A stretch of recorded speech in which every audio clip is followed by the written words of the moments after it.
Bharatiya Janata party Himachal Pradesh ने भाजपा के संस्थापक पंडित दीनदयाल की 53वीं पुण्यतिथि को समर्पण दिवस के रूप में पूरे प्रदेश भर में मनाया। इस उपलक्ष्य में सभी मंडल में पुष्पांजलि कार्यक्रमों का आयोजन किया गया और इसी अवसर पर शिमला प्रदेश कार्यालय दीपकमल चक्कर में एक कार्यक्रम का आयोजन किया गया। इसमें मुख्य रूप से जिला शिमला की प्रभारी एवं प्रदेश महिला आयोग की अध्यक्ष डेजी ठाकुर समेत अन्य भाजपा पदाधिकारी मौजूद रहे।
कार्यक्रम को संबोधित करते हुए प्रशिक्षण प्रकोष्ठ के संयोजक राजपाल सिंह ने कहा कि पंडित दीनदयाल उपाध्याय ने अपने जीवन में बहुत कठिन परिस्थितियों का सामना किया।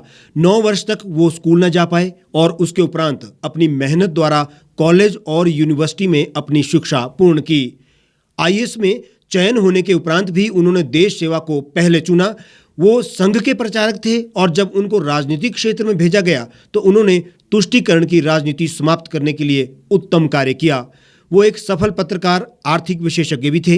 उन्होंने कहा कि पंडित दीनदयाल के समग्र दर्शन में भारतीय राजनीति की दशा क्या हो, इसका दर्शन होता है।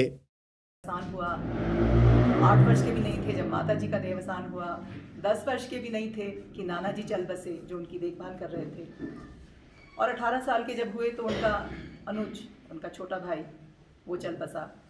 तो बहुत ही दुख उन्होंने अपने जीवन में देखे, परंतु इतना तीव्र उनका दिमाग था, जैसे बताया गया। बीए की उन्होंने कानपुर से और एमए करने वो आगरा आए, और आईएएस की भी उन्होंने जो एग्ज़ाम है वो पास किया। परंतु उन्होंने राह क्या चुनी? देशभक्ति की, त्याग की, बलिदान की, ताकि हमारा देश एक विश्व गुरु बन सके। और आज यदि हम यहाँ पर हैं, आज हम यदि हमारा संगठन इतना मजबूत सशक्त है, तो हमारे इस ऐसे जो नेतृत्व रहा है उनके बलिदान के कारण आज हम यहाँ तक पहुँचे हैं। तो हमें आज उनकी पुण्यतिथि के अवसर पर ये प्रण करना है।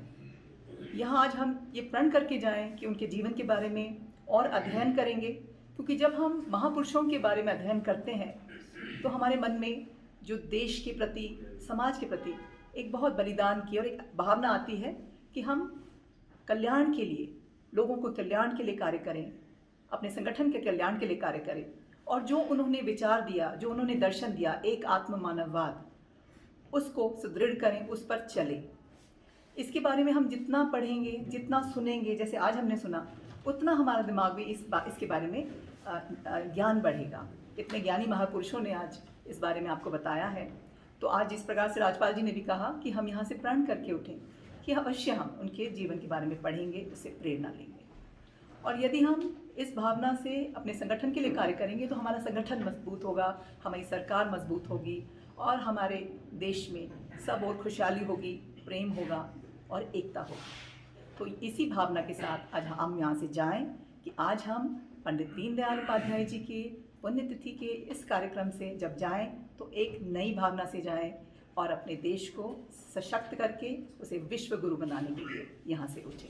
आपका बहुत बहुत धन्यवाद। जय हिंद, जय हिमाचल। जिला अध्यक्ष रवि मेहता ने कहा, एक राष्ट्र के रूप में, एक समाज के रूप में भारत को बेहतर बनाने के लिए पंडित दीनदयाल के चिंतन और विचार पीढ़ियों को प्रेरित करने वाले हैं। उन्होंने कहा, जब आजाद भारत के नवनिर्माण के लिए विदेशी मॉडल को अपनाने पर जोर दिया जा रहा था, तब पंडित जी ही थे जिन्होंने भारत की राष्ट्र नीति अर्थनीति और समाज नीति भारत की जड़ों से जुड़ी हो, ये मंत्र देकर एकात्म मानववाद और अंत्योदय के सिद्धांत के जरिए भारत को पुनः विश्व गुरु बनाने की नींव रखी थी।